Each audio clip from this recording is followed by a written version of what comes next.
नमस्कार, जय भीम, सत श्री अकाल, जोहार। इस वक्त हमारे साथ हैं माननीय चंद्रभूषण सिंह यादव, संपादक हैं मंडल कमीशन रिपोर्ट की।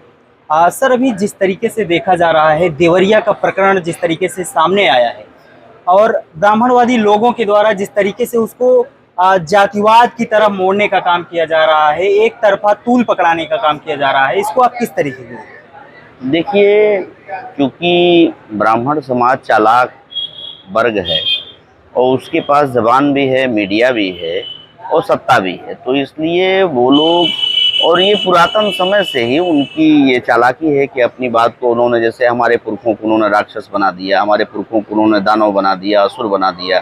जो बहादुर लोग थे, इस देश के सत्ता पर काबिज लोग थे, उनको उन्होंने असुर और राक्षस बना दिया।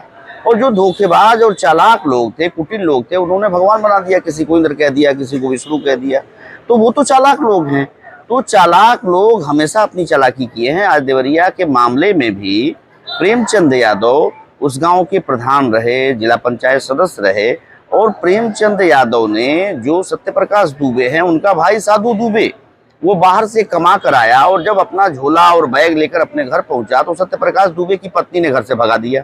वो अपनी बहन के घर गया, 3 दिन तक अपने बहन के घर रहा और अपने बहन के घर से फिर वो, चूंकि प्रधान थे प्रेमचंद 2014 में, तो प्रेमचंद के घर आया और प्रेमचंद ने उसको अपने घर पनाह दिया, मदद किया।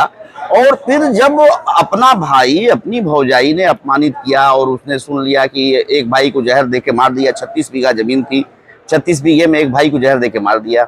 इसने भी सुन लिया कि हमको भी कहा जा रहा है कि इसको भी मार दिया जाए तो 36 बीघे जमीन के हम लोग मालिक हो जाएंगे।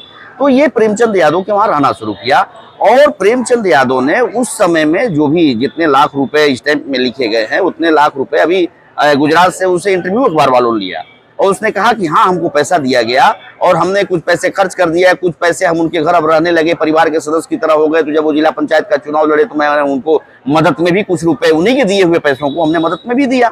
तो और ये प्रेमचंद की बीवी ने भी कहा, बच्चों ने भी कहा, बच्चों ने कहा वो हमारे अंकल थे, बीवी ने कहा कि वो हमारे घर के सवांग की तरह, हमारे घर के परिजन की तरह थे। तो उनके घर रहना, खाना, जाना बाहर कमाने या तीर्थ यात्रा करने, फिर आकर उन्हीं के घर रहना, तो उन्होंने दे दिया।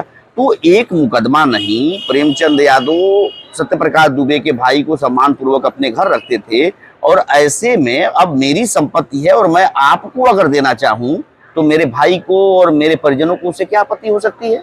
मैं अगर दे रहा हूं तो अगर उन्होंने 2014 में बैनामा कर दिया, खारिज दाखिल हो गया, उस पर वो काबिज थे और फिर घर बुला करके अपने उनकी हत्या की जाती है, इससे शर्मनाक बात कुछ नहीं हो सकती है। जिस तरीके से हमारे देश में आपने देखा, तमाम हम पर्व और त्योहार जो मनाते हैं, पता चला कि विष्णु ने वामन रूप पकड़ करके और मार दिया बलि को। विष्णु ने हिरण्यकश्यप को जो है ये क्या कहा जाता है, भेष बदल करके और हिरण्यकश्यप की हत्या कर दिया। तो ये अपने घर बुला करके और हत्या कर दिया और हत्या करने के बाद जब जनाक्रोश पैदा हुआ और उस जनाक्रोश में जब उनके परिवार के लोग मारे गए तो उसको कहा ब्राह्मण हत्या हो गई। और जो FIR कराया गया, उस FIR में 11 ब्राह्मण हैं, 4 भेड़ियार हैं, पाल हैं, 4 राजभर हैं और 8 ही यादव हैं। तो आप बताइए, इसमें ब्राह्मण वर्सेज यादव कहाँ से होगा? जी, जिस तरीके से देखा जा रहा है कि हत्याएं दोनों परिवार में हुई है और दोनों की तरफ ये बातें आई हैं, लेकिन वहाँ के एक स्थानीय विधायक हैं बीजेपी के, वो ब्राह्मण का राग अलाप रहे हैं। इसको आप किस तरीके से देखते हैं?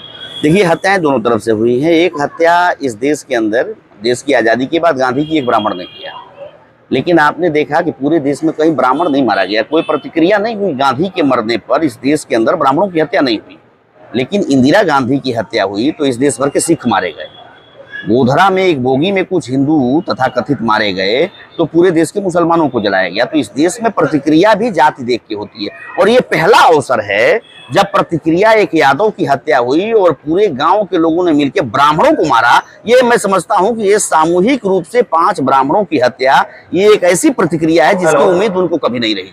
हेलो जी, क्या लगता है जिस तरीके से लोगों की हत्याएं हो रही हैं, कि पांडाल में जिन लोगों ने भोजन कर लिया है, इलेक्शन भी नजदीक, वो लोग इधर उधर घूम रहे हैं, उनको इस क्या लगता है मीटिंग में बिठाने का कष्ट करें के साथ जो अत्याचार हो रहा जितने है, भी बाहर जिन्होंने भोजन ले लिया है वो इधर उधर घूम रहे हैं, वो मिनी हॉल में आकर देखिए, ये राजस्थान और मध्य की प्रदेश शुरुआत होने जा रही है। या तो साथियों, ये छठी सत्र है और इसके अध्यक्ष का लेकिन जब से ये आज अब ये देवरिया में हुई इस है कार्यक्रम के और ब्राह्मणों ने अध्यक्ष ब्राह्मण पंचायत करके और गालियां दिया है और करोड़ों रुपए भारत मुक्ति मोर्चा उसने पहले यादव की हत्या किया। मेरी आवाज जो व्यक्ति की जो सज्जन था, जो गांव का प्रधान और मजबूत आदमी था, उसकी पहले हत्या किया और उसके बाद उसको इन्होंने ब्राह्मण हत्या के रूप में और नरसंहार के रूप में इसको शो किया और उसके बाद से ब्राह्मण पंचायत किया, गालियां दिया। और आज की तारीख में भी जिस तरीके की परिस्थितियां हैं, मुझको मध्य प्रदेश और राजस्थान से बहुत सारे यादव सबक सिखाएंगे।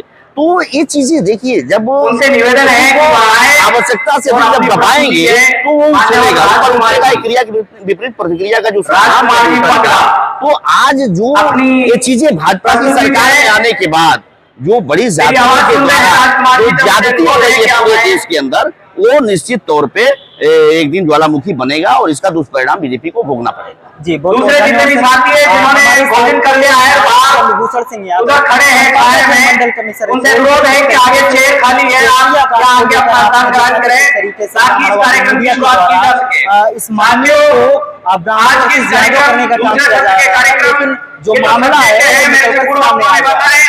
आप देख रहे हैं बहुजन प्लेनेट। मैं एल के नंदवंशी, बहुत बहुत धन्यवाद। दूसरा